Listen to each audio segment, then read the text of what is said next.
ಮಧ್ಯಾಹ್ನದ ವಂದನೆಗಳೊಂದಿಗೆ ಇವತ್ತು ನಾವು ಸಮಾಜ ವಿಜ್ಞಾನ ವಿಷಯಕ್ಕೆ ಸಂಬಂಧಪಟ್ಟಂತೆ ಒಂದು ಕತೆ, ಆ ಕತೆ ನಾನು ಮಾಡುವಂತಹ ಪಾಠಕ್ಕೆ ಸಂಬಂಧವನ್ನ ಕಲ್ಪಿಸಿರುವಂತ. ಇಲ್ಲಿ ನಾನು ಹೇಳುವಂತ ಒಂದು ಕತೆ ಅಂತಂದ್ರೆ ಒಂದು ಕಾಲ್ಪನಿಕ ಕತೆ. ಒಂದೂರಲ್ಲಿ ರಾಮಣ್ಣ ಎನ್ನುವಂತ ಒಬ್ಬ ರೈತನಿರ್ತಾನೆ. ಆತ ಬಹಳ ಬಡ ಕುಟುಂಬದಿಂದ ಬಂದಂತ ಒಬ್ಬ ರೈತ. ಅವನು ಕಷ್ಟಪಟ್ಟು ದುಡಿಮೆಯನ್ನ ಮಾಡ್ತಿರ್ತಾನೆ. ಆ ಬಡ ರೈತನಿಗೆ ಇಬ್ಬರು ಮಕ್ಕಳು ಇರ್ತಾರೆ, ಸೋಮ ಮತ್ತು ಭೀಮಾ ಅಂತ. ಆ ಇಬ್ರು ಮಕ್ಕಳು ಕೂಡ ಬಹಳ ಸೋಮಾರಿಗಳು.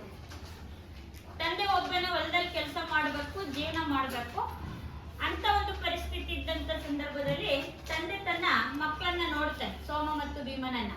ಅವರಿಬ್ರು ಬಹಳ ಸೋಮಾರಿಗಳಾಗಿರ್ತಾನೆ. ಮುಂದೆ ಜೀವನ ಮಾಡೋದ್ ಕಷ್ಟ ಅಂತ ಅರ್ಥಂತಹ ರಾಮಣ್ಣ ಏನ್ ಮಾಡ್ತಾನೆ, ತನ್ನ ಇಬ್ರು ಮಕ್ಕಳನ್ನು ಕರೆದ್ಬಿಟ್ಟು ಹೇಳ್ತಾನೆ. ಏನಂತೇಳಿ ಅಂತಂದ್ರೆ, ನೋಡಪ್ಪ, ನಾನು ಬಹಳ ಬಡ ಕುಟುಂಬದಿಂದ ಬಂದಂತವನು. ನಿಮಗೆ ಅಂತ ನಾನು ಯಾವುದೇ ಆಸ್ತಿಯನ್ನ ಮಾಡಿಲ್ಲ. ನನಗೆ ಪಿತ್ರಾರ್ಜಿತವಾಗಿ, ಪಿತ್ರಾರ್ಜಿತ ಅಂದ್ರೆ ನಮ್ಮ ತಂದೆಯಿಂದ ನನಗೆ 1 ಎಕರೆ ಭೂಮಿ ಬಂದಿದೆ. ಆ 1 ಎಕರೆ ಭೂಮಿನೇ ನಾನು ಉಳುಮೆ ಮಾಡಿ ಜೀವನ ನಡೆಸಬೇಕು. ಆದ್ರೆ ನಾನು ದುಡಿಮೆಯನ್ನ ಮಾಡಿದಂತಹ ದುಡಿಮೆಯ ಸ್ವಲ್ಪ ಭಾಗವನ್ನ ಉಳಿತಾಯ ಮಾಡಿ ಸ್ವಲ್ಪ ಸಂಪತ್ತನ್ನ ಏನ್ ಮಾಡಿದೀನಿ ಅಂತಂದ್ರೆ ಆ ಭೂಮಿಯಲ್ಲಿ ಹುದುಗಿಟ್ಟಿದೀನಿ ಅಂತ ಹೇಳ್ತಾರೆ. ಆ ಭೂಮಿ ನಮ್ದೇನ್ 1 ಎಕರೆ ಭೂಮಿ ಇದೆಯಲ್ಲ, ಆ ಭೂಮಿಲಿ ಇಟ್ಟಿದ್ದೀನಿ ಸಂಪತ್ತನ್ನ ಅಂತ ಹೇಳ್ತಾರೆ. ಹೀಗೆ ಹೇಳಿದ ಕೆಲವು ದಿನಗಳ ನಂತರ ರಾಮಣ್ಣ ಮರಣವನ್ನ ಹೊಂದುತ್ತಾರೆ. ಅವನು ಸತ್ತ ಮೇಲೆ ಅವರ ಇಬ್ಬರು ಸೋಮಾರಿ ಮಕ್ಕಳೇನಿದ್ರಲ್ಲ, ಸೋಮ ಮತ್ತು ಭೀಮಾ ಅಂತೇಳಿ, ಅವರಿಬ್ರು ಏನ್ ಮಾಡ್ತಾರೆ, ತಂದೆ ಸತ್ತ ಮೇಲೆ ಆ ಒಂದು ಭೂಮಿಯಲ್ಲಿ ಸಂಪತ್ತನ್ನ ಇಟ್ಟಿದ್ದ ಅಂತ ಹೇಳಿದ್ನಲ್ವಾ, ಆ ಒಂದು ಸಂಪತ್ತಿನ ಹುಡುಕಾಟಕ್ಕೆ ಏನ್ ಮಾಡ್ತಾರೆ, ಇಡೀ 1 ಎಕರೆ ಭೂಮಿ ಎಲ್ಲವನ್ನು ಕೂಡ ಏನ್ ಮಾಡ್ತಾರೆ, ಅದನ್ನ ಹುಡುಕ್ತಾ ಹೋಗ್ತಾರೆ. ಭೂಮಿ ಎಲ್ಲ ಅಗಿತಾ ಹೋಗ್ತಾರೆ. ಎಲ್ಲಾ ಭೂಮಿಯನ್ನ ಹುಡುಕಿದ್ರು ಎಲ್ಲೂ ಕೂಡ ಸಂಪತ್ತು ಸಿಗಲ್ಲ. ಸಂಪತ್ತು ಅಂದ್ರೆ ಏನ್ ಅನ್ಕೊಂಡಿದ್ರು ಅವರು, ದುಡ್ಡಿದೆ ಅದರಲ್ಲಿ ಅಂತ ಅನ್ಕೊಂಡಿದ್ರು. ಎಲ್ಲಾ ಭೂಮಿಯನ್ನು ಅಗದು ಎಲ್ಲವನ್ನು ನೋಡಿದಾಗ ಎಲ್ಲೂ ಕೂಡ ಅವರಿಗೆ ಸಂಪತ್ತು ಸಿಗೋದಿಲ್ಲ. ಅವಾಗ ಏನ್ ಮಾಡ್ತಾರೆ, ಇಬ್ರು ಸಹೋದರರು, ಸೊ ನಮ್ಮ ಅಪ್ಪಾಜಿ ಹೇಳಿದ್ದು ಸುಳ್ಳಾಯ್ತು, ಎಲ್ಲೂ ಕೂಡ ಸಂಪತ್ತು ಇಟ್ಟಿಲ್ಲ ಅಂತ ಹೇಳ್ಬಿಟ್ಟು ಭೂಮಿಯೆಲ್ಲ ಅಗದೆಲ್ಲ ನೋಡಿರ್ತಾರೆ. ಹೀಗೆ ನೋಡ್ಕೊಂಡು ನಿರಾಸೆಯಿಂದ ಇನ್ನೇನು ವಾಪಸ್ ಮನೆಗೆ ಹೋಗ್ತಿರ್ತಾರೆ. ಅಂತ ಸಂದರ್ಭದಲ್ಲಿ ಆ ಒಂದು ಗ್ರಾಮದ ಹಿರಿಯ ವ್ಯಕ್ತಿ ಬರ್ತಾರೆ. ಹಿರಿಯ ವ್ಯಕ್ತಿ ಬಂದ್ಬಿಟ್ಟು ಎಲ್ಲಿಗೆ ಹೋಗ್ತಿದ್ದೀರಪ್ಪ ಅಂತ ಹೇಳಿದಾಗ ಆ ಇಬ್ರು ಹೇಳ್ತಾರೆ, ಸಹೋದರರು ಸೋಮ ಮತ್ತೆ ಭೀಮಾ, ನಮ್ಮ ಅಪ್ಪಾಜಿ ನಮಗೆ 1 ಎಕರೆ ಭೂಮಿಯಲ್ಲಿ ಸ್ವಲ್ಪ ಸಂಪತ್ತನ್ನ ಇಟ್ಟಿದ್ದೀನಿ ಅಂತ ಹೇಳಿದ್ರು, ಅದನ್ನ ಹುಡ್ಕಕ್ಕಂತ ಹೋಗಿದ್ವಿ. ಇಡೀ ಭೂಮಿಯನ್ನೆಲ್ಲ ನಾವು ಅಗದು ನೋಡಿದ್ವಿ, ಎಲ್ಲೂ ಕೂಡ ನಮಗೆ ಭೂಮಿಯಲ್ಲಿ ಸಂಪತ್ತು ಸಿಗಲಿಲ್ಲ. ಆಗ ಹಿರಿಯ ವ್ಯಕ್ತಿ ಹೇಳ್ತಾನೆ, ಹೆಂಗೋ ನೀವು ಭೂಮಿನ ಈಗ ಸ್ವಚ್ಛಗೊಳಿಸಿದಿರ, ಹದ ಮಾಡಿಬಿಟ್ಟಿದ್ದೀರಪ್ಪ, ಆ ಹದ ಮಾಡಿರುವಂತಹ ಭೂಮಿಯಲ್ಲಿ ಬಿತ್ತನೆನು ಮಾಡಿಬಿಡಿ ಅತ್ತಗೆ ಅಂತ ಹೇಳ್ತಾರೆ. ಯಾಕೆ ಭೂಮಿ ಉಳುಮೆ ಮಾಡ್ಬೇಕಾದ್ರೆ ಏನ್ ಮಾಡ್ತೀವಿ, ಫಸ್ಟ್ ಹದ ಮಾಡ್ತಿರ್ತಾನೆ. ಹೆಂಗೋ ಈ ಭೂಮಿ ಹದ ಆಗಿದೆ, ಅದ್ರಲ್ಲಿ ಬಿತ್ತನೆ ಮಾಡ್ಬಿಡಿ ಅಂತ. ಆಗ ಸೋಮಾರಿಗಳಾಗಿದ್ದಂತಹ ಸೋಮ ಮತ್ತು ಭೀಮಾ ಏನ್ ಮಾಡ್ತಾನೆ, ಸರಿ ಆಯ್ತು ಅಂತ ಹೇಳ್ಬಿಟ್ಟು ಆ ಭೂಮಿಯಲ್ಲಿ ಬಿತ್ತನೆಯನ್ನ ಮಾಡ್ತಾರೆ. ಬಿತ್ತನೆಯನ್ನ ಮಾಡಿದ್ಮೇಲೆ ಆ ವರ್ಷ ಫಸಲು ಬರುತ್ತೆ, ಚೆನ್ನಾಗಿರುತ್ತೆ. ಒಳ್ಳೆ ಫಸಲು ಬಂತು ಅಂತ ಹೇಳ್ಬಿಟ್ಟು ಮುಂದಿನ ವರ್ಷವೂ ಕೂಡ ಏನ್ ಮಾಡ್ತಾರೆ, ಅದೇ ರೀತಿಯಾಗಿ ಉಳುಮೆಯನ್ನ ಮಾಡ್ತಾರೆ ಇಬ್ರು ಸೇರ್ಕೊಂಡು. ಹೀಗೆ ಪ್ರತಿ ವರ್ಷವೂ ಉಳುಮೆಯನ್ನ ಮಾಡಿ ಮಾಡಿ ಆ ಸೋಮಾರಿಗಳಾಗಿದ್ದಂತಹ ಸೋಮ ಮತ್ತೆ ಭೀಮಾ ಒಳ್ಳೆ ಶ್ರಮಿಕರಾಗ್ತಾರೆ, ಮನೆಯನ್ನ ಕಟ್ಕೊಳ್ತಾರೆ, ಜೀವನವನ್ನು ಕೂಡ ಸಾಗಿಸ್ತಾ ಹೋಗ್ತಾರೆ. ಹಾಗಾದ್ರೆ ಈ ಒಂದು ಕಥೆಯಲ್ಲಿ ನಮಗೆ ಗೊತ್ತಾದಂತ ವಿಷಯ ಏನು, ಸೋಮಾರಿಯಾಗಿದ್ದವರು ಶ್ರಮಿಕರಾದ್ರು. ಮತ್ತೆ ಅವ್ರ ತಂದೆ ಏನಂತ ಹೇಳೋಗಿದ್ರು, ಹೌದಾ, ಎಲ್ಲಿದೆ ಸಂಪತ್ತು, ಭೂಮಿನೇ ಒಂದು ಸಂಪತ್ತು ಅಲ್ವಾ. ಹಾಗಾದ್ರೆ ಆ ರಾಮಣ್ಣ ಹೇಳಿದ್ದೇನಪ್ಪಾ ಅಂತಂದ್ರೆ, ಸಂಪತ್ತು ಅಂದ್ರೆ ಆ ಭೂಮಿಲಿ ಇದೆ ಅಂದ್ರೆ ಕಷ್ಟಪಟ್ಟು ದುಡಿಮೆ ಮಾಡ್ರಪ್ಪ ಅಂತ ಹೇಳಿದ್ರು. ಹೌದಾ, ಅವ್ರೇನ್ ಅನ್ಕೊಂಡಿದ್ದು, ಹಣವನ್ನ ಅಥವಾ ಬಂಗಾರವನ್ನ ಬಚ್ಚಿಟ್ಟು ಹೋಗಿದ ನಮ್ಮ ತಂದೆ ಅಂತ. ಹೀಗೆ ಆ ಭೂಮಿಯಲ್ಲಿ ಅವ್ರೇನ್ ಮಾಡ್ತಾ ಹೋದ್ರು, ಬೆಳೆಯನ್ನ ಬೆಳೀತಾ ಹೋದ್ರು. ಅವಾಗ ಅವ್ರಿಗೆ ಅರ್ಥ ಆಯ್ತು, ಭೂಮಿ ಕೂಡ ಒಂದು ಸಂಪತ್ತು ಅಂತ. ಹಾಗಾದ್ರೆ ನಾವೀಗ ಮಾಡ್ಬೇಕಾಗಿರುವಂತ ಪಾಠ ಭಾರತದ ಮಣ್ಣುಗಳು ಅಲ್ವಾ. ಆ ಮಣ್ಣು ಅನ್ನುವಂತಹದ್ದನ್ನು ಕೂಡ ಒಂದು ನೈಸರ್ಗಿಕ ಸಂಪನ್ಮೂಲಗಳಲ್ಲಿ ಒಂದು ಅಂತ ಕರೀತೀವಿ.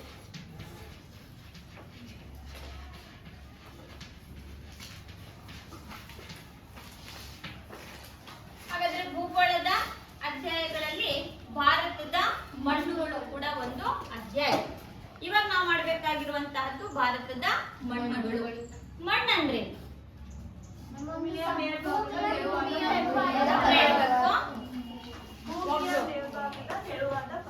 ಭೂಮಿಯ ಮೇಲ್ಭಾಗದ ತೆಳುವಾದ ಪದರನ್ನ ಮಣ್ಣು ಅಂತ ಕರೀತಾರೆ. ಮಣ್ಣು ಹೇಗೆ ರಚನೆ ಆಗುತ್ತೆ? ಶಿಲೆಗಳ ಶಿಥಲೀಕರಣದಿಂದ ಭೂಮಿಯ ಮೇಲೆ ಮಣ್ಣು ರಚಿತವಾಗುತ್ತೆ. ಆ ಭೂಮಿಯ ಮೇಲಿರುವಂತಹ ತೆಳುವಾದ ಪದರೆ ಮಣ್ಣು ಅಂತ ಕರೀತಾರೆ. ಮಣ್ಣು ಕೂಡ ನೈಸರ್ಗಿಕ ಸಂಪನ್ಮೂಲಗಳಲ್ಲಿ ಒಂದಾಗಿರುವಂತಹದ್ದು.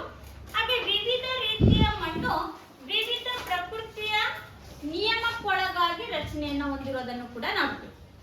ಮಣ್ಣು ಕೂಡ ರಚನೆ ಆಗುತ್ತೆ, ಅದು ವಿವಿಧ ಕ್ರಿಯೆಗಳಿಗೆ ಒಳಗಾಗಿರುವಂತಹದ್ದು. ಅದಕ್ಕೆ ವಾಯುಗುಣದ ವ್ಯತ್ಯಾಸ ಆಗಿರ್ಬೋದು ಅಥವಾ ಭೂಮಿ ಮೇಲಿರುವಂತಹ ವಿವಿಧ ಶಿಲೆಗಳಾಗಿರ್ಬೋದು. ವಿವಿಧ ಶಿಲೆಗಳು ಮತ್ತೆ ವಿವಿಧ ವಾಯುಗುಣದ ವ್ಯತ್ಯಾಸದಿಂದ ವಿವಿಧ ರೀತಿಯ ಮಣ್ಣುಗಳು ರಚನೆ ಆಗುತ್ತೆ. ಹಾಗೆ ಮಣ್ಣು ಸಸ್ಯ ಮತ್ತು ಪ್ರಾಣಿಗಳ ಕೊಳೆತ ಜೈವಿಕಾಂಶವನ್ನು ಕೂಡ ಒಳಗೊಂಡಿರುತ್ತೆ. ಸಸ್ಯಗಳು ಮತ್ತು ಪ್ರಾಣಿಗಳ ಕೊಳೆತ ಜೈವಿಕಾಂಶವನ್ನು ಒಳಗೊಂಡಿರುವಂತಹದ್ದು ಕೂಡ ಮಣ್ಣು. ಇದು ನಮ್ಮ ನೈಸರ್ಗಿಕ ಸಂಪನ್ಮೂಲಗಳಲ್ಲೂ ಕೂಡ ಒಂದಾಗಿರುವಂತಹದ್ದು. ಹಾಗೆ ನಮ್ಮ ಭಾರತದಲ್ಲಿ ಕಂಡು ಬರುವಂತಹ ಮಣ್ಣುಗಳನ್ನ ಒಟ್ಟು ನಾವು 6 ವಿಧಗಳನ್ನಾಗಿ ವಿಭಾಗ ಮಾಡಿಕೊಳ್ತೀವಿ. ಮೆಕ್ಕಲು ಮಣ್ಣು, ಕಪ್ಪು ಮಣ್ಣು, ಕೆಂಪು ಮಣ್ಣು, ಜಲಮೇಟಿಗೆ ಮಣ್ಣು, ಮರುಭೂಮಿ ಮಣ್ಣು, ಪರ್ವತದ ಮಣ್ಣು ಅಂತ ಹೇಳ್ಬಿಟ್ಟು ನಾವು 9ನೇ ತರಗತಿಯಲ್ಲಿ 4 ವಿಧದ ಮಣ್ಣುಗಳನ್ನ ತಿಳ್ಕೊಂಡಿದ್ವಲ್ಲ. ಅದು ಕರ್ನಾಟಕದ ಮಣ್ಣುಗಳು. ಈಗ ನಾವು ನೋಡ್ತಾ ಇರುವಂತಹದ್ದು ಹಾಗಾದ್ರೆ ನಮ್ಮ ಭಾರತದಲ್ಲಿ ಕಂಡು ಬರುವಂತಹ ಮಣ್ಣಿನ ವಿಧಗಳಲ್ಲಿ ಮೊದಲನೇದು ಯಾವುದು? ಮಣ್ಣು.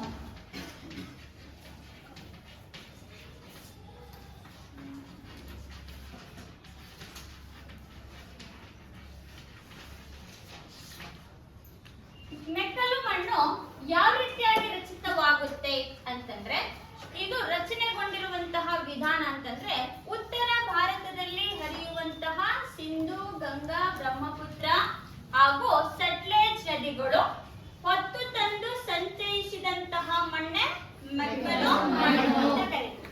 ಉತ್ತರ ಭಾರತದಲ್ಲಿರುವಂತಹ ಜೀವ ನದಿಗಳು ಅಂತ ಕರಿತೀವಲ್ಲ, ಸಿಂಧು, ಗಂಗಾ ಮತ್ತು ಬ್ರಹ್ಮಪುತ್ರ, ಈ ಒಂದು ಭಾಗದಲ್ಲಿ ಹರಿಯುವಂತಹ ನದಿಗಳು ಹೊತ್ತು ತಂದು ಅಂದ್ರೆ ತಾವು ಹರಿದು ಬರ್ಬೇಕಾದ್ರೆ ಏನ್ ಮಾಡುತ್ತೆ, ತಮ್ಮ ಜೊತೆಯಲ್ಲಿ ಸಂಚಯನಗೊಂಡು ಹರಡಿದಂತಹ ಮಣ್ಣನ್ನ ನಾವಿಲ್ಲಿ ಮೆಕ್ಕಲು ಮಣ್ಣು ಅಂತೇಳಿ ಕರಿತೀವಿ. ಮೆಕ್ಕಲು ಮಣ್ಣಿನಲ್ಲಿ ಜೈವಿಕಾಂಶ ಮತ್ತು ಕೊಳೆತ ಸಸ್ಯಗಳ ಪ್ರಮಾಣ ಹೆಚ್ಚಾಗಿರೋದ್ರಿಂದ ಈ ಒಂದು ಮಣ್ಣೇನಾಗಿರುತ್ತೆ, ಹೆಚ್ಚು ಫಲವತ್ತತೆಯನ್ನ ಹೊಂದಿರುವಂತಹ ಮಣ್ಣಾಗಿದೆ. ಹಾಗಾದ್ರೆ ಈ ಮೆಕ್ಕಲು ಮಣ್ಣು ಭಾರತದ ಉತ್ತರದ ವಾಯುವ್ಯ ಭಾಗ ಇದೆಯಲ್ಲ, ಈ ಭಾಗದಲ್ಲಿ ಬರುವಂತಹ ಬಿಹಾರ ಆಗಿರ್ಬೋದು, ಪಶ್ಚಿಮ ಬಂಗಾಳ ಆಗಿರ್ಬೋದು, ಉತ್ತರ ಪ್ರದೇಶ ಆಗಿರ್ಬೋದು, ಪಂಜಾಬ್ ಮತ್ತು ಹರಿಯಾಣ, ಈ ಭಾಗಗಳೆಲ್ಲವೂ ಕೂಡ ಕಂಡು ಬರುವಂತಹ ಮಣ್ಣೇನಾಗಿದೆ, ಮೆಕ್ಕಲು ಮಣ್ಣಾಗಿದೆ. ಈ ಮಣ್ಣು ಹೆಚ್ಚು ಫಲವತ್ತಾಗಿರೋದ್ರಿಂದ ಈ ಮಣ್ಣಿನಲ್ಲಿ ಗೋಧಿಯನ್ನ, ಭತ್ತವನ್ನ, ಕಬ್ಬನ್ನ, ಹತ್ತಿ ಮತ್ತು ಸೆಣಬನ್ನ ಏನ್ ಮಾಡ್ತಾರೆ, ಯಥೇಚ್ಛ ಪ್ರಮಾಣದಲ್ಲಿ ಬೆಳೆಯಲಾಗುತ್ತೆ. ಯಾಕೆ ಆ ಬೆಳೆಗಳನ್ನೇ ಬೆಳೆಯೋದು? ನೀರಿನ ಪ್ರಮಾಣ ಹೆಚ್ಚಿರಬೇಕು ಒಂದು, ಇನ್ನೊಂದು ಫಲವತ್ತತೆಯು ಕೂಡ ಹೆಚ್ಚಾಗಿರ್ಬೇಕು. ಹಾಗಾದ್ರೆ ಮೆಕ್ಕಲು ಮಣ್ಣು ಹೇಗೆ ರಚಿತವಾಗಿದೆ? ನದಿಗಳು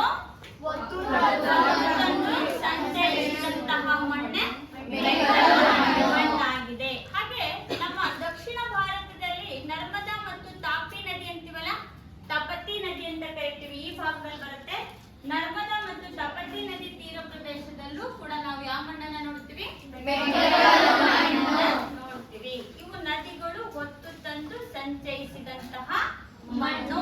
ಇದನ್ನ ನಾವು ಉತ್ತರ ಪ್ರದೇಶ, ಬಿಹಾರ, ಪಶ್ಚಿಮ ಬಂಗಾಳ, ಹಾಗೆ ಪಂಜಾಬ್ ಮತ್ತು ಹರಿಯಾಣ ಹಾಗೂ ಅಸ್ಸಾಂ ರಾಜ್ಯಗಳಲ್ಲೂ ಕೂಡ ಈ ಮೆಕ್ಕಲು ಮಣ್ಣಿನ ಒಂದು ಪ್ರದೇಶಗಳನ್ನ ನೋಡ್ತೀವಿ. ಇದು ಹೆಚ್ಚು ಫಲವತ್ತತೆಯನ್ನ ಹೊಂದಿರುವಂತಹ ಮಣ್ಣು. ಇನ್ನು ಎರಡನೇದಾಗಿ ಬರುವಂತಹದ್ದು ಕಪ್ಪು ಮಣ್ಣು. ಕಪ್ಪು ಮಣ್ಣನ್ನ ನಾವು ರೇಗೋರ್ ಮಣ್ಣು ಅಂತಲೂ ಕೂಡ ಕರಿತೀವಿ, ಅಥವಾ ಇದನ್ನ ಕಪ್ಪು ಹತ್ತಿ ಮಣ್ಣು ಅಂತಲೂ ಕೂಡ ಕರಿತೀವಿ.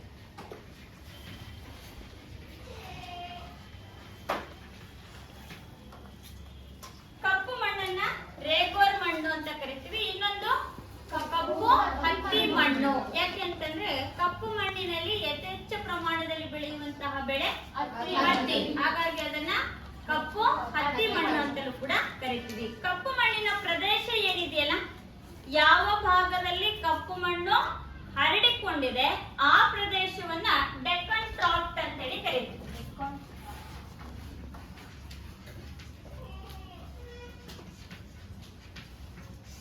ಕಪ್ಪು ಮಣ್ಣಿನ ಪ್ರದೇಶವನ್ನ ಏನಂತ ಕರಿತೀವಿ? ಡೆಕ್ಕನ್ ಟ್ರಾಕ್ಟ್ ಅಂತ ಕರಿತೀವಿ. ಈ ಕಪ್ಪು ಮಣ್ಣಿನ ವಿಶೇಷ ಲಕ್ಷಣ ಏನಪ್ಪಾ ಅಂತಂದ್ರೆ ಇದರಲ್ಲಿ ಜೇಡಿ ಮಣ್ಣಿನ ಅಂಶ ಅಧಿಕವಾಗಿರುತ್ತೆ. ಜೇಡಿ ಮಣ್ಣಿನ ಗುಣ ಏನು? ನೀರನ್ನ ದೀರ್ಘ ಕಾಲದವರೆಗೆ ಏನ್ ಮಾಡುತ್ತೆ? ಹಿಡಿದುಕೊಳ್ಳುತ್ತೆ. ಕಣಗಳು ಒಂದಕ್ಕೊಂದು ಅಂಟಿಕೊಂಡಿರುತ್ತೆ. ಹಾಗಾಗಿ ಇದು ಸುದೀರ್ಘವಾಗಿ ನೀರನ್ನ ತನ್ನಲ್ಲಿ ಸಂಗ್ರಹಣೆ ಮಾಡಿಟ್ಟುಕೊಳ್ಳುವಂತಹ ಸಾಮರ್ಥ್ಯ ಇರೋದ್ರಿಂದ ಕಪ್ಪು ಮಣ್ಣು ಎಲ್ಲಿ ಹೆಚ್ಚು ಸೂಕ್ತವಾಗಿ ಬೆಳೆ ಬೆಳೆಯಲಿಕ್ಕೆ ಬಳಸ್ಕೊಳ್ತೀವಪ್ಪ ಅಂತಂದ್ರೆ ಈ ಒಣ ಪ್ರದೇಶಗಳು ಅಂತ ಕರಿತೀವಿ, ಬಯಲು ಸೀಮೆ ಪ್ರದೇಶಗಳು ಅಂತ, ಕಡಿಮೆ ಮಳೆ ಬೀಳುವ ಪ್ರದೇಶಗಳಲ್ಲಿ, ಉಷ್ಣವಲಯ ಪ್ರದೇಶಗಳಲ್ಲಿ ಹೆಚ್ಚಾಗಿ ನಾವೇನ್ ಮಾಡ್ತೀವಿ? ಈ ಕಪ್ಪು ಮಣ್ಣಿನಲ್ಲಿ ಬೆಳೆಗಳನ್ನ ಬೆಳೆಯಲಾಗುತ್ತೆ. ಈ ಕಪ್ಪು ಮಣ್ಣಿನ ರಚನೆ ಹೇಗಾಗುತ್ತೆ? ಮೆಕ್ಕಲು ಮಣ್ಣು ರಚನೆ ಆಗೋದು ನದಿಗಳು ಹೊತ್ತು ತಂದು ಸಂಚಯಿಸಿದ ಮಣ್ಣು ಮೆಕ್ಕಲು ಮಣ್ಣು. ಕಪ್ಪು ಮಣ್ಣು ಹೇಗೆ ರಚನೆ ಆಗುತ್ತೆ? ಅಗ್ನಿ ಶಿಲೆಗಳ ಶಿಥಲೀಕರಣದಿಂದ ರಚನೆಯಾದಂತಹ ಮಣ್ಣೆ ಕಪ್ಪು ಮಣ್ಣು ಅಂತೇಳಿ ಕರಿತೀವಿ. ಅಗ್ನಿ ಶಿಲೆಗಳ ಶಿಥಲೀಕರಣದಿಂದ ರಚಿತವಾಗುವಂತಹದ್ದು. ಈ ಮಣ್ಣಿನಲ್ಲಿ ಕಬ್ಬಿಣದ ಅಂಶ ಇರುತ್ತೆ, ಸುಣ್ಣ ಇರುತ್ತೆ ಮತ್ತು ಮ್ಯಾಗ್ನೀಷಿಯಂ ಇರುತ್ತೆ. ಕಬ್ಬಿಣ, ಸುಣ್ಣ, ಮ್ಯಾಗ್ನೀಷಿಯಂ, ಕಾರ್ಬೋನೇಟ್ ಅನ್ನು ಒಳಗೊಂಡಂತಹ ಅಧಿಕ ಪ್ರಮಾಣದಲ್ಲಿರುತ್ತೆ. ಜೊತೆಯಲ್ಲಿ ಜೇಡಿ ಮಣ್ಣಿನ ಅಂಶವು ಕೂಡ ಹೆಚ್ಚಾಗಿರೋದ್ರಿಂದ ಒಣ ಪ್ರದೇಶಗಳಲ್ಲಿ ಅಥವಾ ಕಡಿಮೆ ಮಳೆ ಬೀಳುವ ಪ್ರದೇಶಗಳಲ್ಲಿ ಕಪ್ಪು ಮಣ್ಣಿನಲ್ಲಿ ಬೆಳೆಯನ್ನ ಬೆಳೆಯಲಾಗುತ್ತೆ. ಹಾಗಾದ್ರೆ ಈ ಕಪ್ಪು ಮಣ್ಣಿನಲ್ಲಿ ಬೆಳೆಯುವಂತಹ ಬೆಳೆ ಯಾವುದು? ಹತ್ತಿಯನ್ನ, ಜೋಳ, ಗೋಧಿ, ಈರುಳ್ಳಿ, ಮೆಕ್ಕೆಜೋಳ, ಹೊಗೆ ಸೊಪ್ಪು ಮತ್ತು ಎಣ್ಣೆ ಕಾಳುಗಳು. ಇಂತಹ ಬೆಳೆಗಳನ್ನ ಕಪ್ಪು ಮಣ್ಣಿನಲ್ಲಿ ಅಧಿಕ ಪ್ರಮಾಣದಲ್ಲಿ ಬೆಳೆಯಲಾಗುತ್ತದೆ. ಹಾಗಾದ್ರೆ ಕಪ್ಪು ಮಣ್ಣು ರಚನೆ ಆಗೋದು ಕಪ್ಪು ಮಣ್ಣಿನಲ್ಲಿ ಯಾವ್ಯಾವ ಅಂಶಗಳಿರ್ತವೆ?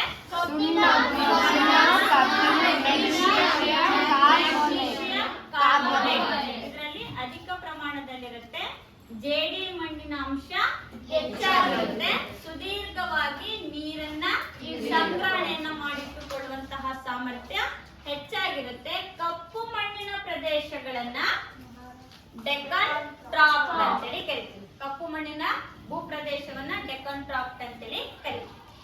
ಇದಾದ್ಮೇಲೆ ಬರುವಂತಹ ಮೂರನೇ ಮಣ್ಣು ಕೆಂಪು ಮಣ್ಣು.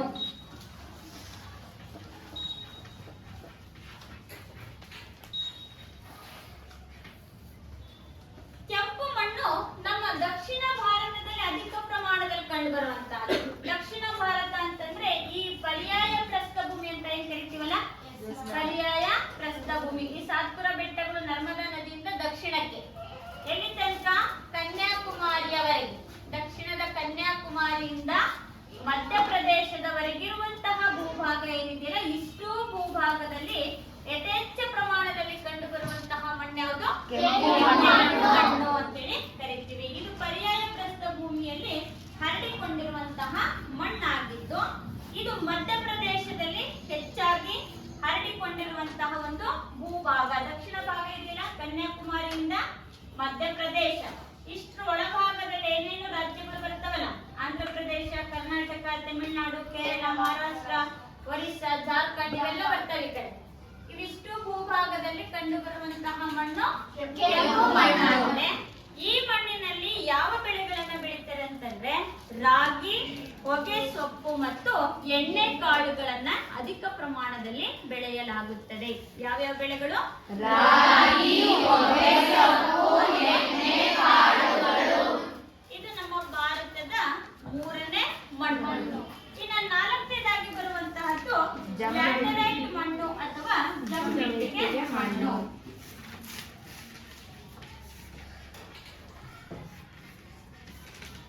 ಜಂಬಿಟ್ಟಿಗೆ ಮಣ್ಣು ಎಲ್ಲಿ ನೋಡ್ತೀವಿ ಅಂತಂದ್ರೆ 200 ಸೆಂಟಿಮೀಟರ್ಗಿಂತ ಅಧಿಕ ಮಳೆ ಬೀಳುವ ಹಾಗೂ ಅಧಿಕ ಉಷ್ಣಾಂಶವನ್ನ ಹೊಂದಿರುವಂತಹ ಕಂಡು ಬರುವಂತಹ ಮಣ್ಣೆ ಜಂಬಿಟ್ಟಿಗೆ ಮಣ್ಣು ಅಥವಾ ಅದನ್ನ ಲ್ಯಾಟರೈಟ್ ಮಣ್ಣು ಅಂತೇಳಿ ಕರಿತೀವಿ. ತುಂಬಾ ಬಿಸಿಲಿರ್ಬೇಕು, ಹಾಗೆ ಅಷ್ಟೇ ಪ್ರಮಾಣದಲ್ಲಿ ಮಳೆಯೂ ಕೂಡ ಬರಬೇಕು. ಮಳೆಯ ಪ್ರಮಾಣ ಎಷ್ಟಿರ್ಬೇಕು? 200 ಸೆಂಟಿಮೀಟರ್ಗಿಂತ ಹೆಚ್ಚು ಮಳೆ, ಹಾಗೆ ಹೆಚ್ಚು ಉಷ್ಣಾಂಶವನ್ನ ಹೊಂದಿರುವಂತಹ ಪ್ರದೇಶಗಳಲ್ಲಿ ಜಂಬಿಟ್ಟಿಗೆ ಮಣ್ಣು ಕಂಡು ಬರುತ್ತದೆ.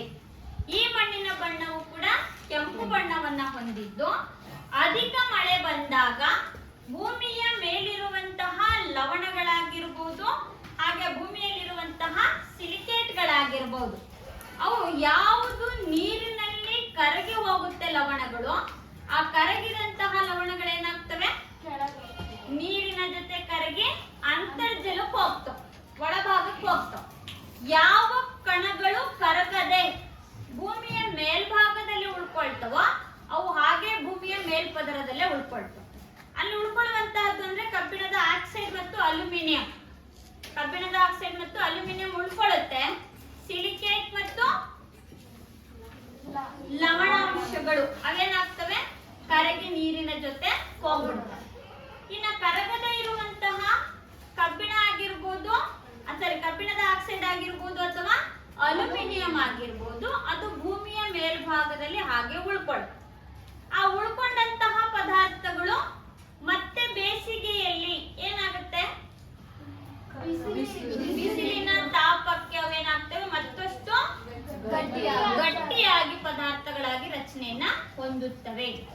ಮಳೆ ನೀರಿಗೆ ಕರಗುವಂತಹ ಕಣಗಳು ಕರಗಿ ಹೋದ್ರೆ ಕರಗದೆ ಇರುವಂತಹ ಪದಾರ್ಥಗಳು ಭೂಮಿಯ ಮೇಲ್ಭಾಗದಲ್ಲೇ ಉಳ್ಕೊಂಡು ರಚಿತವಾದಂತಹ ಮಣ್ಣು ಮಣ್ಣು ಅಂತ ಕರಿತೀವಿ. ಇದರಲ್ಲಿ ಫಲವತ್ತತೆ ಕಡಿಮೆ. ಯಾಕೆ? ಲವಣಗಳೆಲ್ಲ ಕರಗೋಗ್ಬಿಡ್ತವೆ. ಅಲ್ಲಿ ಉಳಿಯೋದು ಕೇವಲ ಕಬ್ಬಿಣದ ಆಕ್ಸೈಡ್ ಮತ್ತು ಅಲ್ಯೂಮಿನಿಯಂ ಮಾತ್ರ. ಹಾಗಾಗಿ ಇದರಲ್ಲಿ ಫಲವತ್ತತೆಯ ಪ್ರಮಾಣ ಕಡಿಮೆ ಆಗಿರುತ್ತೆ. ಸಾರಜನಕ ಮತ್ತು ಲವಣಗಳ ಕೊರತೆ, ಸಾರಜನಕನೂ ಇರಲ್ಲ, ಲವಣಗಳು ಕೂಡ ಇರಲ್ಲ. ಹಾಗಾಗಿ ಜಂಬಿಟ್ಟಿಗೆಯ ಫಲವತ್ತತೆಯ ಪ್ರಮಾಣ ಕಡಿಮೆ. ಇದು ನಮ್ಮ ದಕ್ಷಿಣ ಭಾರತದಲ್ಲಿ ಈ ಪಶ್ಚಿಮ ಘಟ್ಟಗಳು ಅಂತ ನಾವೇನ್ ಕರಿತೀವಲ್ಲ, ಈ ಭಾಗ ಪಶ್ಚಿಮ ಘಟ್ಟಗಳಲ್ಲಿ ಯಥೇಚ್ಛ ಪ್ರಮಾಣದಲ್ಲಿ ಕಂಡು ಬರುವಂತಹ ಮಣ್ಣೆ ಜಂಬಿಟ್ಟಿಗೆ ಮಣ್ಣು ಅಂತ ಕರಿತೀವಿ. ಇದರಲ್ಲಿ ಫಲವತ್ತತೆ ಕಡಿಮೆ ಇರೋದ್ರಿಂದ ಕೇವಲ ಕೆಲವೇ ಬೆಳೆಗಳನ್ನ ಇಲ್ಲಿ ಬೆಳೆಯಲಾಗುತ್ತೆ. ಉದಾಹರಣೆಯಾಗಿ ಕಾಫಿ ಮತ್ತು ಚಹಾವನ್ನ ಇಲ್ಲಿ ಯಥೇಚ್ಛವಾಗಿ ಬೆಳೀತಾರೆ. ಇದ್ರ ಜೊತೆಲಿ ತೋಟಗಾರಿಕಾ ಬೆಳೆಗಳನ್ನು ಕೂಡ ಬೆಳೀತಾರೆ. ತೋಟಗಾರಿಕೆ ಅಂತಂದ್ರೆ ರಬ್ಬರ್ ಆಗಿರ್ಬೋದು ಅಥವಾ ಅಡಿಕೆ ಮತ್ತು ತೆಂಗು, ಇಂತಹ ಬೆಳೆಗಳನ್ನ ಬೆಳೆಯಲಾಗುತ್ತೆ. ಆದ್ರೆ ಯಥೇಚ್ಛ ಪ್ರಮಾಣದಲ್ಲಿ ಇದು ಪಶ್ಚಿಮ ಘಟ್ಟದಲ್ಲಿರೋದ್ರಿಂದ ಇಲ್ಲಿ ಬೆಳೆಯುವಂತಹ ಬೆಳೆ ಯಾವುದು? ಚಹಾವನ್ನ ಹೆಚ್ಚು ಪ್ರಮಾಣದಲ್ಲಿ ಬೆಳೆಯಲಾಗುತ್ತದೆ. ಇಲ್ಲಿ ಫಲವತ್ತತೆ ಬಹಳ ಕಡಿಮೆ. ಇದು ನಮ್ಮ ಭಾರತದ 4ನೇ ವಿಧದ ಮಣ್ಣು. ಇನ್ನು 5ನೇದಾಗಿ ಬರುವಂತಹದ್ದು ಮರುಭೂಮಿ ಮಣ್ಣು.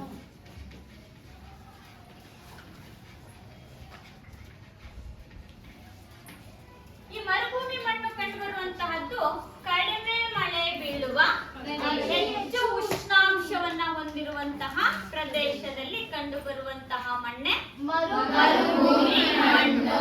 ತುಂಬಾ ಬಿಸಿಲಿರ್ಬೇಕು, ತುಂಬಾ ಕಡಿಮೆ ಮಳೆ ಬೀಳುವಂತಹ ಪ್ರದೇಶ, ಅಂತ ಪ್ರದೇಶಗಳಲ್ಲಿ ಕಂಡುಬರುವಂತಹ ಮಣ್ಣು ಮರುಭೂಮಿ ಮಣ್ಣು.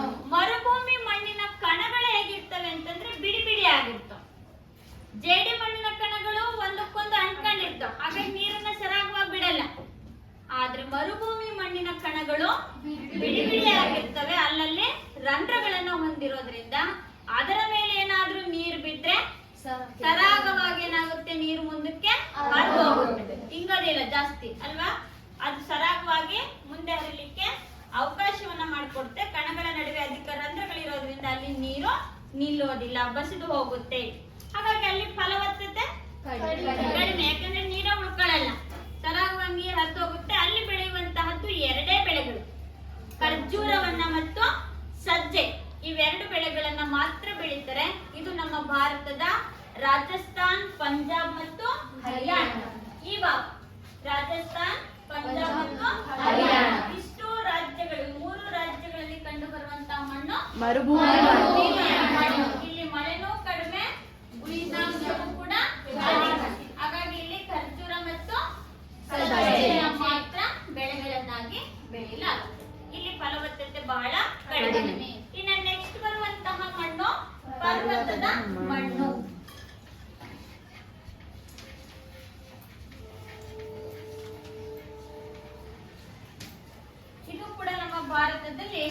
ಬರುವಂತಹ ಮಣ್ಣುಗಳಲ್ಲಿ ಒಂದು.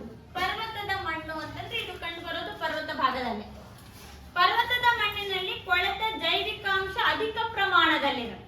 ಯಾಕೆ ಅಂತಂದ್ರೆ ಎತ್ತರದ ಪ್ರದೇಶವಾಗಿರೋದ್ರಿಂದ ಅಧಿಕ ಪ್ರಮಾಣದಲ್ಲಿ ಅಲ್ಲಿರುವಂತಹ ಸಸ್ಯಗಳಾಗಿರ್ಬೋದು ಅಥವಾ ಪ್ರಾಣಿಗಳಾಗಿರ್ಬೋದು ಅವೆಲ್ಲವೂ ಏನಾಗಿರ್ತವೆ, ಮಣ್ಣಿನಲ್ಲಿ ಮಿಶ್ರಣಗೊಂಡಿರ್ತವೆ. ಹಾಗಾಗಿ ಅಲ್ಲಿ ಕೊಳೆತ ಜೈವಿಕಾಂಶದ ಪ್ರಮಾಣ ಪರ್ವತದ ಮಣ್ಣಿನಲ್ಲಿ ಅಧಿಕವಾಗಿರುತ್ತೆ. ಇದರಲ್ಲಿ ಸಾರಜನಕ ಮತ್ತು ಸಾವಯವದ ಅವಶೇಷಗಳು ಹೆಚ್ಚು. ಯಾವುದರಲ್ಲಿ? ಪರ್ವತದ ಮಣ್ಣಿನಲ್ಲಿ ಸಾರಜನಕ ಮತ್ತು ಸಾವಯವದ ಅಂಶಗಳು ಅಧಿಕ ಪ್ರಮಾಣದಲ್ಲಿ ಕಂಡು ಬರೋದ್ರಿಂದ ಫಲವತ್ತತೆಯ ಪ್ರಮಾಣವು ಕೂಡ ಏನಾಗಿರುತ್ತೆ, ಅಧಿಕವಾಗಿರುತ್ತೆ. ಇಲ್ಲೂ ಕೂಡ ಬೆಳೆಯುವಂತಹ ಬೆಳೆ ಅಂತಂದ್ರೆ ಕಾಫಿ, ಚಹಾ ಮತ್ತು ಸಾಂಬಾರ್ ಪದಾರ್ಥಗಳು.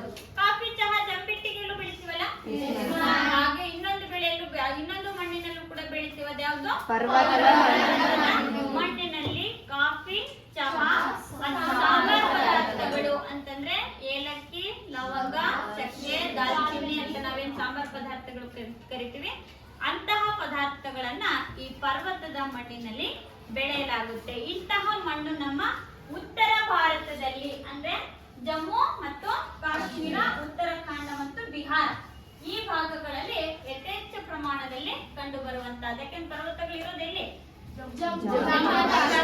ಮತ್ತೆ ಉತ್ತರಾಖಂಡ ಹಾಗೂ ಬಿಹಾರ ಹಾಗೂ ಪಶ್ಚಿಮ ಬಂಗಾಳ ಈ ರಾಜ್ಯಗಳಲ್ಲಿ ಹೆಚ್ಚು ಪ್ರಮಾಣದಲ್ಲಿ ನಾವು ಪರ್ವತದ ಮಣ್ಣನ್ನ ನೋಡ್ತೀವಿ. ನೋಡಿ, ಉತ್ತರ ಭಾರತದಲ್ಲಿ 2 ಮಣ್ಣುಗಳಿದಾವಲ್ಲ, ಪರ್ವತದ ಮಣ್ಣು ಇದೆ, ಮೆಕ್ಕಲು ಮಣ್ಣು ಕೂಡ ಇದೆ. ಪರ್ವತದ ಮಣ್ಣು ಕೂಡ ಫಲವತ್ತಾಗಿರುವಂತಹದ್ದು, ಮೆಕ್ಕಲು ಮಣ್ಣು ಕೂಡ ಫಲವತ್ತಾಗಿರುವುದು. ನಿಮ್ಮಲ್ಲಿರುವಂತ ಮಣ್ಣು ಯಾವುದು? ಮಣ್ಣು. ಹಾಗಾಗಿ ಇಲ್ಲಿ ಯಾವ ಬೆಳೆ ಬೆಳಿತೀರಾ? ಹತ್ತಿಯನ್ನ ಮತ್ತೆ ಎಣ್ಣೆ ಕಾಳುಗಳನ್ನ ಹೆಚ್ಚಾಗಿ ಬೆಳೆಯಲಾಗುತ್ತೆ. ಹೌದಾ? ಇದು ನಿಮ್ಮ ಭೂಭಾಗದಲ್ಲಿ ಬೆಳೆಯುವಂತಹ ಪ್ರಮುಖ ಬೆಳೆಗಳು. ಇದಿಷ್ಟು ನಮ್ಮ ಭಾರತದಲ್ಲಿ ಕಂಡುಬರುವ 6 ವಿಧದ ಮಣ್ಣುಗಳು. ಮೆಕ್ಕಲು ಮಣ್ಣು ಇದು ನದಿಗಳ ಸಂಚಯನದಿಂದ ರಚನೆ ಆಗುತ್ತೆ.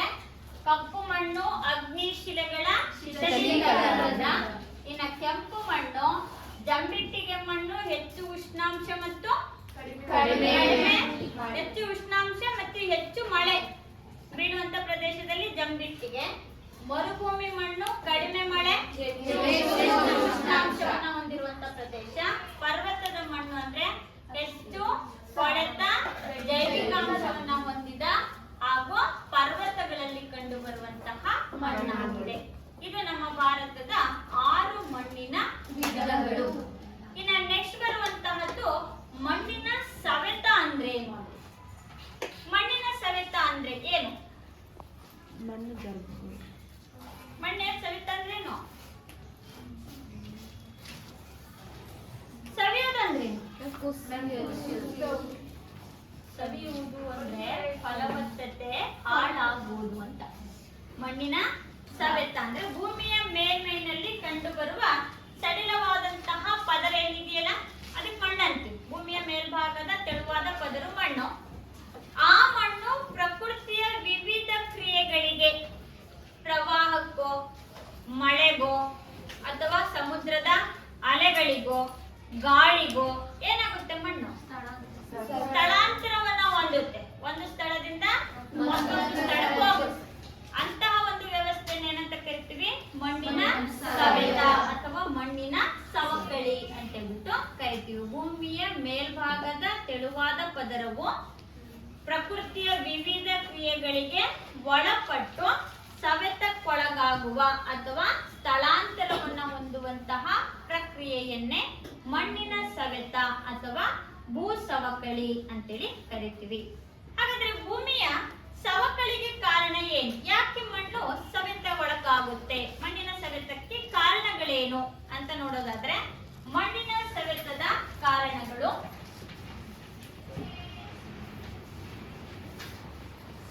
ಅರಣ್ಯನಾಶ. ಮೊದಲನೇದಾಗಿ ಅರಣ್ಯ ನಾಶ. ಮಣ್ಣು ಯಾಕೆ ಸವೆತಕ್ಕೊಳಗಾಗುತ್ತೆ? ಮಣ್ಣು ಯಾಕೆ ಸವಿಯುತ್ತೆ ಅಂದ್ರೆ ಅರಣ್ಯ ನಾಶದಿಂದ. ಅರಣ್ಯ ನಾಶದಿಂದ ಹೇಗೆ ಮಣ್ಣು ಸವಿಯುತ್ತೆ?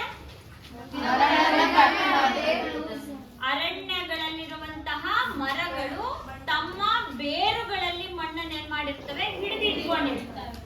ಆ ಹಿಡಿದಿಟ್ಟುಕೊಂಡಿರುವಂತಹ ಮಣ್ಣು ನಾವೇನಾದ್ರೂ ಅಲ್ಲಿರುವಂತಹ ಮರಗಳನ್ನ ಏನಾದ್ರೂ ಕಡ್ದು ಹಾಕಿದ್ರೆ ಆ ಭೂಭಾಗದಲ್ಲಿರುವಂತಹ ಮಣ್ಣು ಏನಾಗುತ್ತೆ, ಸಡಿಲವಾಗುತ್ತೆ.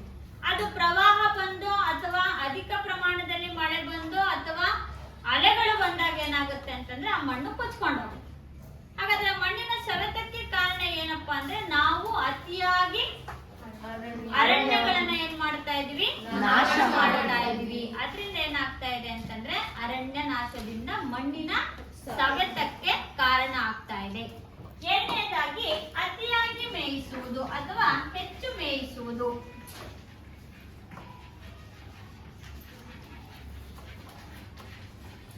ಈಗ ನಾವೇನ್ ಮಾಡ್ತೀವಿ, ದನಕರುಗಳನ್ನ ಮೇಯಿಸೋದಕ್ಕೆ ಅಂತ ಕರ್ಕೊಂಡು ಹೋಗ್ತೀವಿ, ಹೌದಾ?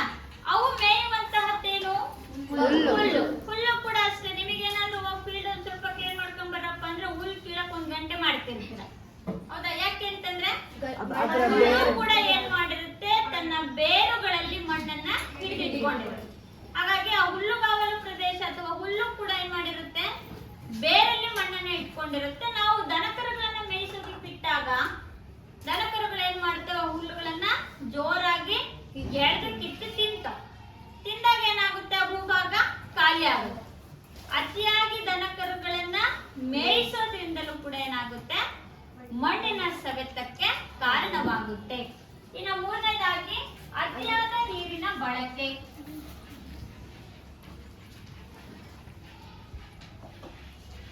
ನೀರನ್ನ ಯಥೇಚ್ಛವಾಗಿ ಬಳಸ್ತೀವಲ್ವಾ?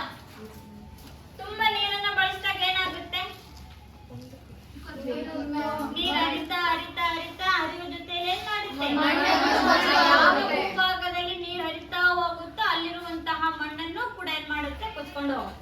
ಮಳೆ ಬಂದಾಗ ನೋಡಿ ಅಲ್ವಾ, ತುಂಬಾ ಮಳೆ ಬಂದಾಗ ಎಲ್ಲೆಲ್ಲೋ ನಿಂತಿರುವಂತ ಮಣ್ಣು ಕೊಚ್ಕೊಂಡು ನಮ್ಮನೆ ಬಾಗಿಲಿಗೆ ಬಂದಿರೋದು, ಅಥವಾ ನಮ್ಮನೆ ಬಾಗಿಲಲ್ಲಿರುವಂತ ಮಣ್ಣು ಕೊಚ್ಕೊಂಡು ಮುಂದಕ್ಕೆ ಹೋಗಿರೋದು, ಹೌದಾ? ಅತಿಯಾಗಿ ನೀರಿನ ಬಳಕೆಯನ್ನ ಮಾಡೋದ್ರಿಂದಲೂ ಕೂಡ ಏನಾಗುತ್ತೆ, ಮಣ್ಣಿನ ಸವೆತಕ್ಕೆ ಕಾರಣವಾಗುತ್ತೆ. ಇನ್ನ ನಾಲ್ಕನೇದು ಅವೈಜ್ಞಾನಿಕ ಬೇಸಾಯ.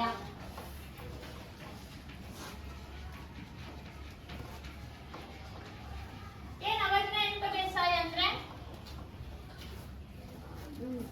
ಅವೈಜ್ಞಾನಿಕ ಬೇಸಾಯ ಅಂದ್ರೇನು? ವೈಜ್ಞಾನಿಕ ಬೇಸಾಯ ಅಂದ್ರೆ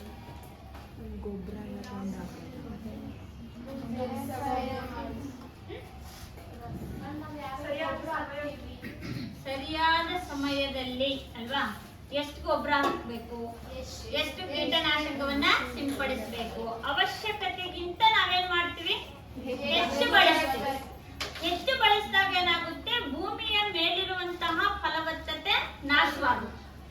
ಫಲವತ್ತತೆ ನಾಶ ಆಗೋದೇ ಸವೆತ, ಕೊಚ್ಕೊಂಡು ಹೋಗೋದಷ್ಟೇ ಸವೆತ ಅಲ್ಲ, ಮಣ್ಣಿನ ಫಲವತ್ತತೆಯ ನಾಶವನ್ನು ಕೂಡ ಏನಂತ ಕರಿತೀವಿ, ಮಣ್ಣಿನ ಸವೆತ ಅಂತ ಕರಿತೀವಿ. ಹಾಗಾದ್ರೆ ಅವೈಜ್ಞಾನಿಕ ಬೇಸಾಯದಿಂದ ನಾವು ಎಷ್ಟೋ ಪ್ರಮಾಣದಲ್ಲಿ ಬಳಸಬೇಕಾದಂತಹ ರಾಸಾಯನಿಕ ಗೊಬ್ಬರ ಆಗಿರ್ಬೋದು, ಕೀಟನಾಶಕಗಳಾಗಿರ್ಬೋದು, ಬೇರೆ ಬೇರೆ ವೈಜ್ಞಾನಿಕ ಪದ್ಧತಿಗಳನ್ನಾಗಿರ್ಬೋದು, ಅವುಗಳ ಬಳಕೆಯನ್ನ ಮಾಡ್ಕೊಳ್ತೀವಿ. ಅವನ್ನ ಸರಿಯಾದ ರೀತಿಯಲ್ಲಿ ಬಳಸದೆ ಹೆಚ್ಚು ಪ್ರಮಾಣದಲ್ಲಿ ಬಳಕೆಯನ್ನ ಮಾಡೋದ್ರಿಂದಲೂ ಕೂಡ ಏನಾಗುತ್ತೆ, ಮಣ್ಣಿನ ಫಲವತ್ತತೆ ಅಥವಾ ಮಣ್ಣಿನ ಸವೆತಕ್ಕೆ ಕಾರಣವಾಗುತ್ತೆ. ಇನ್ನು ಐದನೇದಾಗಿ ನಾವೇನ್ ಮಾಡ್ತಾ ಇದೀವಿ, ಇಟ್ಟಿಗೆಗಳಿಗಾಗಿ ಬಳಕೆಯನ್ನ ಮಾಡ್ತಾ ಇದೀವಿ ಅಲ್ವಾ? ಇಟ್ಟಿಗೆ ತಯಾರಿಕೆ. ನಾವೇನ್ ಮಾಡ್ತಾ ಇದೀವಿ, ಮಣ್ಣನ್ನ ಮಡಿಕೆಗಳನ್ನ ತಯಾರಿಸ್ಲಿಕ್ಕೆ, ಇಟ್ಟಿಗೆಗಳನ್ನ ತಯಾರಿಸ್ಲಿಕ್ಕೆ, ಅಂಚುಗಳನ್ನ ತಯಾರಿಸೋದಕ್ಕಾಗಿ ಏನ್ ಮಾಡ್ತಾ ಇದೀವಿ, ಮಣ್ಣನ್ನ ಬಳಸ್ತಾ ಇದೀವಿ. ಎಂತ ಮಣ್ಣನ್ನ ಬಳಸ್ತೀವಪ್ಪ? ಮಣ್ಣನ್ನಂತದ್ದು ಅಂದ್ರೆ ಮೃದುವಾದ ಮಣ್ಣು ಅಲ್ವಾ? ಮೃದುವಾದಂತಹ ಮಣ್ಣನ್ನ ನಾವೇನ್ ಮಾಡ್ತೀವಿ, ಬಳಸ್ತೀವಿ. ಹಾಗಾದ್ರೆ ಭೂಮಿ ಮೇಲಿರೋ ತೆಳುವಾದ ಪದರ ಮೃದು ತಾನೆ, ಅದನ್ನೇ ಬಳಸಿದಾಗ ಏನಾಗುತ್ತೆ, ಮೇಲಿರುವಂತ ಮಣ್ಣೆಲ್ಲ ನಾವು ಖಾಲಿ ಮಾಡ್ಬಿಡ್ತೀವಿ, ಹೌದಾ? ಹಾಗಾಗಿ ಅತಿಯಾಗಿ ಇಟ್ಟಿಗೆಗಳ ತಯಾರಿಕೆ, ಹಂಚುಗಳ ತಯಾರಿಕೆ ಮತ್ತು ಮಡಿಕೆಗಳ ತಯಾರಿಕೆಗಾಗಿ ನಾವೇನ್ ಮಾಡ್ತಾ ಇದೀವಿ, ಮಣ್ಣಿನ ಬಳಕೆಯನ್ನ ಮಾಡ್ತಾ ಇದೀವಿ. ಹಾಗಾದ್ರೆ ಇವು ಮಣ್ಣಿನ ಸವೆತಕ್ಕೆ ಕಾರಣಗಳು ಅಂತೇಳಿ ಕರಿತೀವಿ. ಯಾವ್ದ್ಯಾವ್ದು? ಅರಣ್ಯ ನಾಶ, ಹೆಚ್ಚು ಮೇಯಿಸುವುದು, ಅತಿಯಾದ ನೀರಿನ ಬಳಕೆ, ಅವೈಜ್ಞಾನಿಕ ಬೇಸಾಯ, ಇಟ್ಟಿಗೆ ತಯಾರಿಕೆ. ಇದು ಮಣ್ಣಿನ ಸವೆತಕ್ಕೆ ಕಾರಣಗಳು.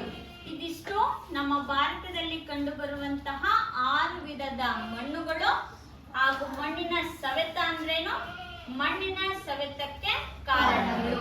ಇದರ ಮುಂದುವರೆದಂತಹ ಭಾಗವನ್ನ ಮುಂದಿನ ತರಗತಿಯಲ್ಲಿ ಹೇಳ್ತೀನಿ.